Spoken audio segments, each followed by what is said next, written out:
Hi, my name is Marie Bucoy-Calavan. I'm the chorus director for Akron Symphony, and I will be conducting Akron Symphony and the Akron Symphony Chorus, as well as the University of Akron Concert Choir in the Verdi portion of the concert, which would include the overture from Verdi's opera Nabucco, as well as Va Pensiero from that same opera, and Vedi le Fosche from Il Trovatore, and Aida's Triumphal March.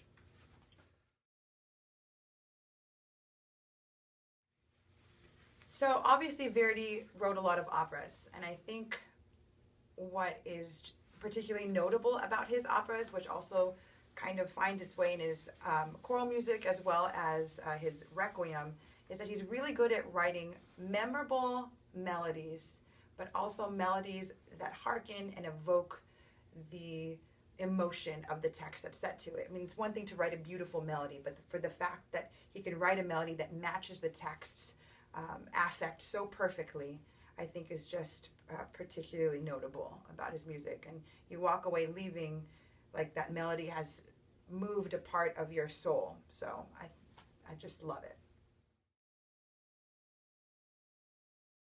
So I have some favorite moments in some of the works. First of all, Vedi le Fosche is known as the anvil chorus.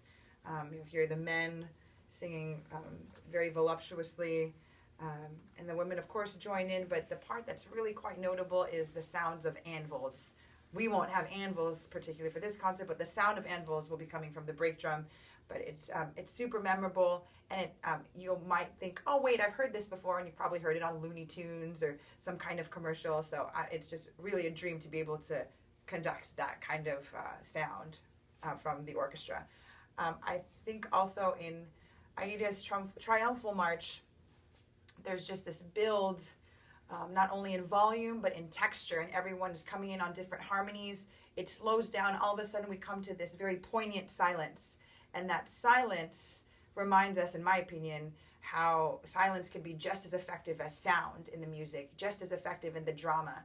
So that silence that comes out of nowhere is jarring, but it builds this intensity, and that release comes in when everybody comes back in. The chorus in particular comes back in unison, in that memorable melody that we had just been hearing earlier in the piece. And the fact that they come from different parts and then come into one, I think is just exhilarating.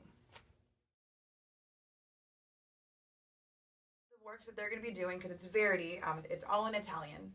And the people need to remember that chorus members aren't necessarily all professional musicians or people who majored in music in college. People in the chorus come from all different walks of life. You could be an engineer as your vocation, a therapist, a teacher, but choral music is their avocation. So everybody has different levels of knowledge of Italian or different languages. So I had to make tracks of me speaking in Italian so they could practice the Italian on their own. We did a lot of things like that to practice inflection in the text, in rehearsal, so they could also sound Italian whilst they're singing this foreign language. So I think that was a whole other layer that sometimes a lot of people in the audience or a lot of the instrumentalists don't realize that the chorus members have to do, is sing not only accurately and expressively, but also in a language that they're not necessarily familiar with. This is something I teach at the University of Akron when I work with my grad students, and also what I've learned. I just think it's really important that the conductor know exactly what is going on, but not only how they want it to go on for every person that's in the ensemble. I think people think that I'm a choral conductor predominantly, but I started off as an instrumentalist. But I sing through all the choral parts, but I indeed sing through all of the orchestra parts.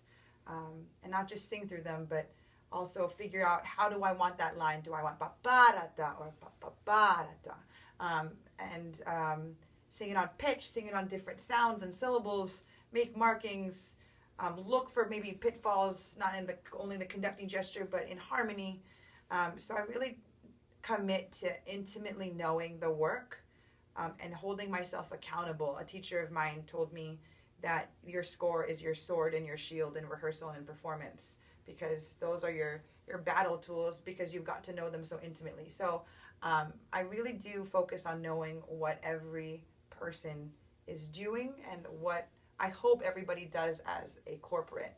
And that would be the same for the text, which is another layer perhaps that I don't do if I'm conducting instrumental music. I have to know where the inflections of the line are, what vowels every syllable needs to be, because everybody needs to be matching those vowels. Also, what parts are going to be difficult where they're going to have to negotiate their voice.